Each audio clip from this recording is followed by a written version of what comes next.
Hey YouTube, this is your boy Yusuke Urameshi back again.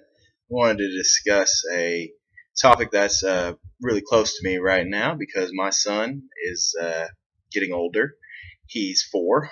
We're looking into early education right now as we speak. And I came across an article on Slate that I find both interesting and disturbing at the same time because it directly deals with my child's future. Essentially, what this article is discussing is how Texas is planning on creating new textbooks, or has created new textbooks that are going to revise history. Essentially, it's going to try to downplay Jim Crow, which for those of you that don't know, if you don't know, I don't know how you can't know, but Jim Crow was the laws that were implemented to keep blacks and whites segregated back in the 40s and 50s, and were only abolished after a severe struggle by many different African Americans, prominent ones like Rosa Parks, Malcolm X, Martin Luther King, you know the names, and also the average black American who went to lunch counters and refused to go to the back of the bus and just simply did the civil disobedience that was necessary at the time to try to effect change. So they want to try to downplay Jim Crow. They want it to seemingly like it was not a big deal. And also, they want to try to frame slavery as a side issue to the Civil War. Now, I don't know if any of you have researched Confederate history or the root causes of the Civil War, or why even the Confederates said they wanted to secede from the Union, and all of it's draped in slavery. I mean, there is not one single Confederate leader that does not mention slavery in their uh, either their speech or their pen letters onto why their states were going to secede from the Union.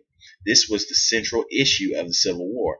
And for the fact that Texas wants to try to reduce the significance or impact of these two things worries me, especially as an African American parent here in the United States. I need my son to know his history and the struggles that our people had to go through during those times, so that he can have the proper context for events that he sees playing out in real life right now, whether it be the riots that recently took place in Baltimore and Ferguson, or whether it be just general news stories that are out on display on a daily basis that constantly portray African Americans as somehow more prone to criminal activity than any other race of human beings.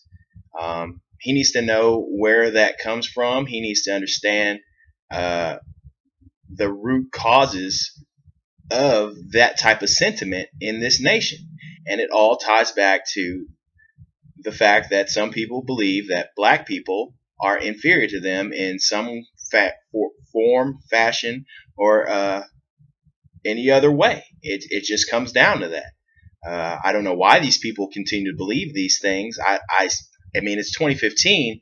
There have been numerous stories of various successful black Americans in the United States. So you would think that those stories would trump all the negative stuff that comes out of places that are poverty stricken, or places that don't have the resources that other cities and counties in the United States might have. So their youth is a little more disaffective, a little more unruly, and a little less educated. And they put that on display. But it's not their fault that they were raised in such an environment. It's society's fault that we would allow such an environment to format for Americans, because we are all Americans. All of us should want everyone to succeed in the country, because that helps us grow as a nation and keeps us powerful. Um, the divisions across this country right now are weakening it. I mean, we are the laughing stocks in Europe right now when it comes to our election, when we have people like Donald Trump, who are openly racist and say bigoted things about Mexican immigrants that he has no knowledge of, but yet he uses them to construct his lavish hotels or his resorts or any other piece of property that he would like to produce at low cost because their labor is cheaper than hiring actual American citizens. So he'll use them, but he won't acknowledge their right to be sovereign human beings and to allow them a path to citizenship so they can come out of the shadows. Um, I mean, living in Texas, this is nothing new.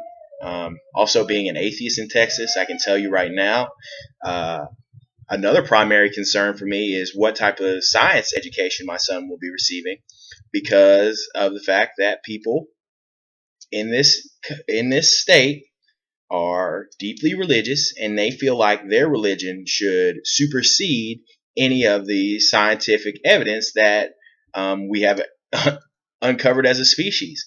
I'll never understand this with religious people. If they're content and they believe their religion, why is it that they have to try to force that into avenues of education? If people want to go to church, there's churches on every street corner out here in Texas. I'm not 5 minutes from a church in either direction. I can go to one tomorrow if I felt like it. So that's not a reason. So why is it that you feel the need to force it? It's because you don't believe your own bullshit. You don't. Otherwise, you wouldn't need to force it on people. They would come to that conclusion rationally. But you can't allow that to happen. You have to get on them while they're young, convince them of this supernatural myth, because when they're older and have access to the internet now and all this information, they'll realize what you're talking about is complete nonsense. I mean, seven-headed dragons, get real. Get real. So this is a problem here in Texas. I don't want this video to go on for too much longer, so I'm going to try to wrap up. But yeah, it's not right that we have to go through this. It's not right that I have to monitor boards of education whose sole responsibility is to provide proper education and tools for our youth to grow up and be productive citizens. And trying to whitewash history and trying to pretend like certain events didn't happen or to change the context of certain events to suit your agenda because you feel personally guilty for something that honestly didn't involve you is nonsense. It's nonsense. And it needs to stop. And I promise you, mark my words, if my son encounters any of this in school, I'm going to be the first one in there raising hell and filing lawsuits, because this cannot be tolerated. I don't care what state of the union it is, and I don't care about Texas sovereignty and or any of this other bullshit. You have certain standards that you need to adhere to, and your personal religious beliefs or your personal convictions about African American people in this nation have nothing to do with it.